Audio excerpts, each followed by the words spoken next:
don't know. We do. There we go. I'm Emily Bauer, and I play Marianne Spear. Hi, I'm Vanessa Johansson, and I play Mallory Pike. Hi, I'm Bonnie Turpin, and I play Jessie Ramsey. Hi, I'm Lauren Fortgang, and I play Abby Stevenson. Hi, I'm Brittany Presley, and I play Christy Thomas. This is the first time we've all had the opportunity to sit together, right? Yes. This is actually our very first time all coming meeting. together. Had you guys read the Babysitters Club books when you were growing up? There's so many of them, but I'd read a number of them as a kid and was very into them. You know, it was a very popular series when I was little, for sure. I had shelves lined with them. I'm sure I had duplicates of all 130 of them. Yeah, No question. I have distinct memory. Like, I feel like it was not like the first thing I ever read, but like the first thing I can remember, like coveting, like wanting to read, and like to this day, I'm still kind of a sucker for packaging. But I remember the box set. Like there was the box set of the first four original, and having that was such a big deal. I'm gonna go to the Scholastic Book Fair. It was and I'm the gonna book fair. get this box set. It was like, Mom, can I? You'd get your catalog, you'd circle Yes, which you ones you would. want, and I was like, can I have this one, but also these 8? I definitely grew up with the Babysitters Club series. Not only did I have all of the books, I had the super specials. Anybody? Oh, my friend, she had, and like the little sisters. Baby Sister, there was like a whole Babysitter's Little Sister, where Karen was the protagonist in that one. I actually was in a Babysitter's Club. Wow. I grew up in New York City, but I had like a little stint in Florida for 2 years with my family, and I was invited to be part of a Babysitters Club there, and I was only there for a short time, so I was like the new member, and we had the little kid kits and everything. Those were cool. Which was so much fun, and it was like legit, like it was totally modeled after the series. Did you get meet together? half an hour 3 times a week? No, we didn't do that. We They were like the had We our Love Kids meetings, Club. They and weren't there was quite as like- organized. There was like the hierarchy, and it was. I think I also been rereading them. Also, I had remembered them being older because when I read them, I think I was in younger. elementary school, Yeah. I was in like maybe 4th grade. So they seemed so glamorous and like so. And then I was like, oh, they were only like 11, and so, but like in my, that gap of space, of time, like I specifically like Stacy, seemed like It was Claudia for me. Like they just seemed so cool. grown up. So it was Yeah. really interesting to like read it now and be like, oh my gosh, they're like They're 11 babies. and they're taking care of like other 11-year-olds. As somebody who didn't grow up with these books and wasn't familiar with them at all, I thought it was really great how the author wove in, real life challenges, like moving to an all-white neighborhood and, losing a parent or divorce and these kind of things that kids have to deal with. Yeah, I didn't remember or realize like how kind of on the pulse they were, it wasn't There were these some like serious perfect issues. It wasn't these perfect storybook. Everybody's got like the perfect, And family. they It was like a lot perfect of girls. Like Yeah. they were They have naughty all or their bad at flaws. school, or they had real flaws. So it didn't feel like, oh, if I want to be in the Babysitters Club, I have to be this perfect specimen. And I don't think as a kid that was evident. I don't think as a kid I thought, oh, how diverse and interesting and flawed these girls are. I just thought, oh, they're just me. Yeah. Like I could be like them, and they could be. It was subtle. One of my books was about a child with autism and dealing with that. One of mine and- was deaf. Mm-hmm. She had a deaf voice. Mallory Yeah. gets Yeah. mono. Yeah, they really, all of the books really, I think, but it never felt heavy-handed. It never felt like, Right, I was now just we're gonna going to say do that. our issues book. Right. Like, this was It was just just life. like people have issues. This was in just real the life. all This the is what time. happens when you move to a community and, or there's a special needs child or, you're the only Asian American child in your neighborhood. But it wasn't like, it didn't feel... It wasn't forced down your throat. Yeah, it just was like, this is just real life that we're dealing with every day. Yeah, no, it's good that it was messy. Yeah. Because you realize in hindsight, oh yeah, it is all messy. And as a kid, I think you're supposed to make it all okay. That's the way it should be. And when you're reading these books and it's like, nah, it's messy and it just gets messier. Yeah. I didn't remember the books as being messy. Oh, I didn't either. I think that looking back, before I started to reread them, I remembered them as sweet Yeah. and light and fun, and what a cool book about girls doing cool things together, which is a great message, but there was actually a lot more there. But I than think that's remember. it, is because we were saying before, it wasn't heavy-handed. It wasn't like, this is the book about this. It was just, this is a book about how they started this club or how they were in a parade or how they were whatever. But at the beginning, we're reminded that like they all have these kinds of, they're Or dealing sometimes with the stuff. subject of the book that would be the issue of that book or the stuff that was bubbling up was because of some deeper level of something that you would get to. It's so interesting as an adult how like the issues, the things that happen, like the focus of every book it seems so obvious now. It never seemed obvious. It never seemed when I obvious. was a younger girl. Like, oh, Mallory, you know, her dad loses his job and they have to make a budget and they have to deal with being like totally financially insecure with 8 children. And the mother has to go back to, you know, to work and working long hours, and Mallory needs to babysit her family more. And, you know, like that's pretty heavy, right? Yeah. And but as a kid, you're just like, oh, it's like part of the adventure. You know? Well, I of course didn't know what the books were, and it was just like another thing. Oh, this is on schedule. Okay. And then all of a sudden, all these emails started coming from you all and some of the other narrators. There's a couple more narrators than the people here. Yeah. And I was like, wow, what is this thing? we all had an email chain, and we had Google Docs. So Yeah, there was a spreadsheet, Quite a big spreadsheet. BSC, OMG, or something. Yes, BSC, OMG.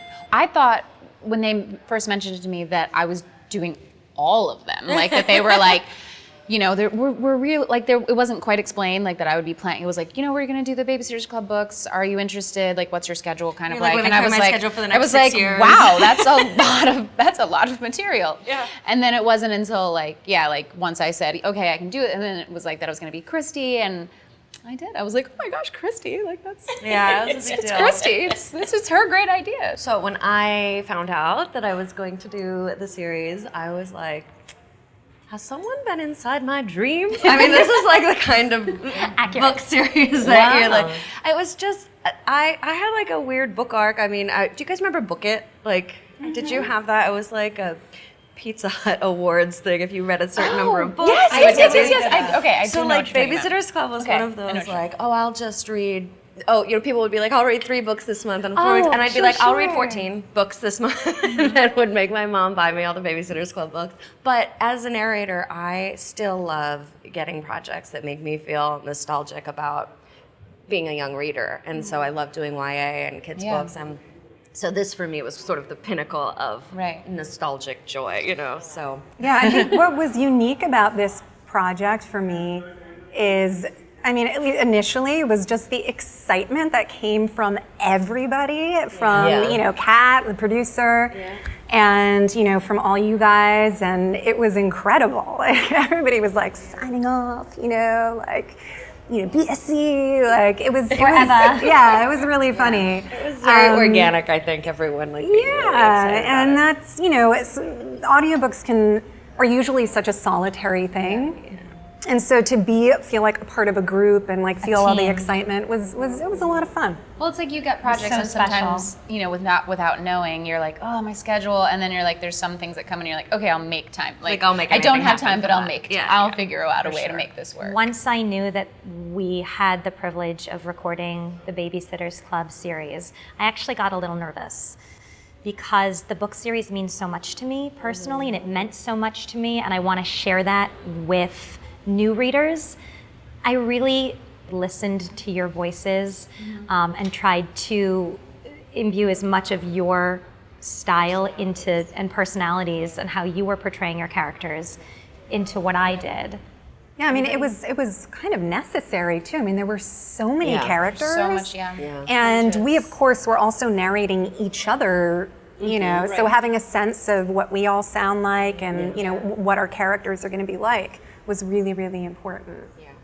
But also within that, I felt like I don't want to do something that's wildly specific, so that if it's not, you know, and that's where I think you take into consideration the listener to be like, well, I don't want them to go to the next book and be like, well, that doesn't sound anything like what, you know. But I also thought, you know, this listenership is going to be the kind of audience that is going They're gonna to love it. All of us working together and our other narrators, I think really comes into what Christy had with her great ideas, that what do they say, the sum of the whole is greater than the individual parts. Can we It would talk be about fun that? to do one as an audio play. Oh my gosh, that would be amazing. Yeah. Super special. Super Yeah. special. Are You there know, any the left? Babysitters Club does go to sleepaway camp in one of those super specials. So I see a multicast in our future. A couple weeks ago, I was online and a quiz popped up saying, which BSC member are you? Are you serious? I was so excited. In pop culture today, I think the BSC is so relevant and nostalgic, but also current. I have a daughter, and this is something that I am so excited to share with her.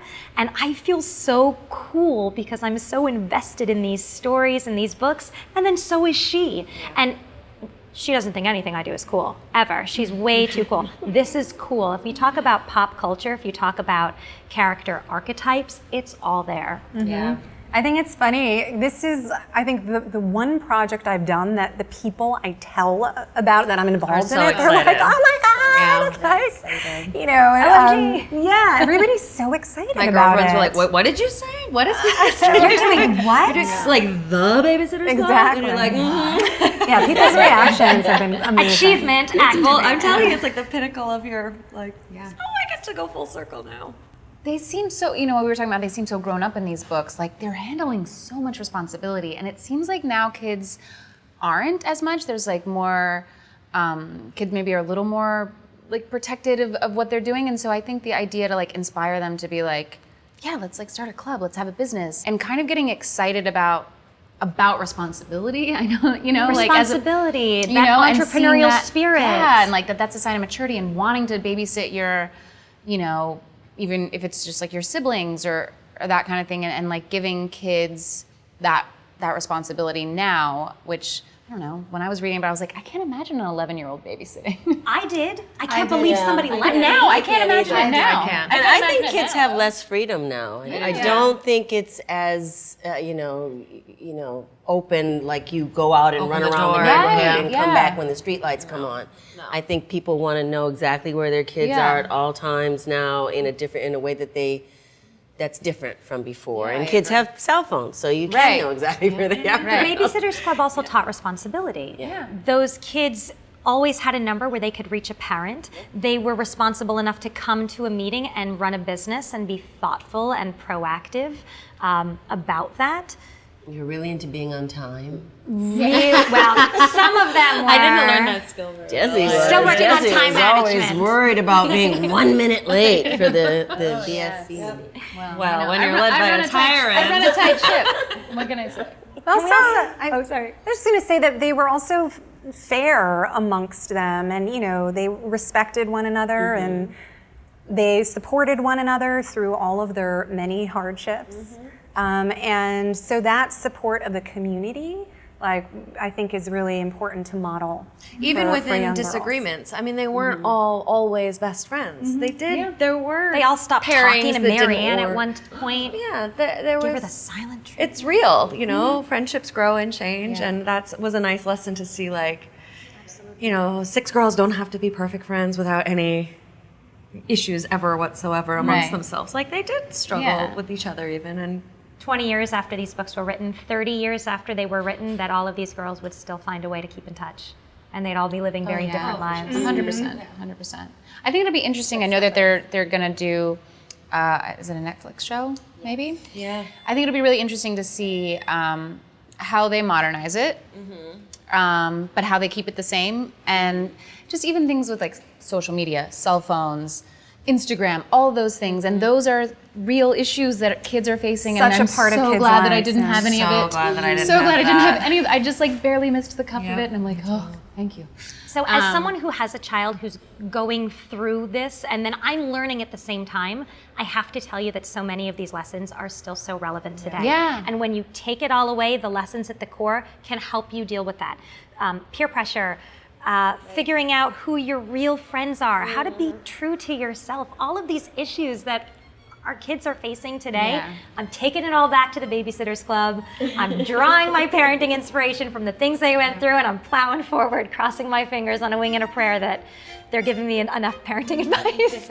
Oh, I know. We could come back and when we're elderly and now we're babysitters, we're granny babies. We're the grannies. We could be the Granny sitters. granny sitters. I see another spin-off. Anna Martin, if you're out there listening. So I'll see you guys at the multicast, and then we'll be back here in 30 years for the granny elderly sitter version. Yes. This has been really fun. wonderful. It's been a lot of Cheers. fun. Cheers to all of us. everyone. We'll do a Claudia Until next toast time. with our junk food. Cheers to Claudia.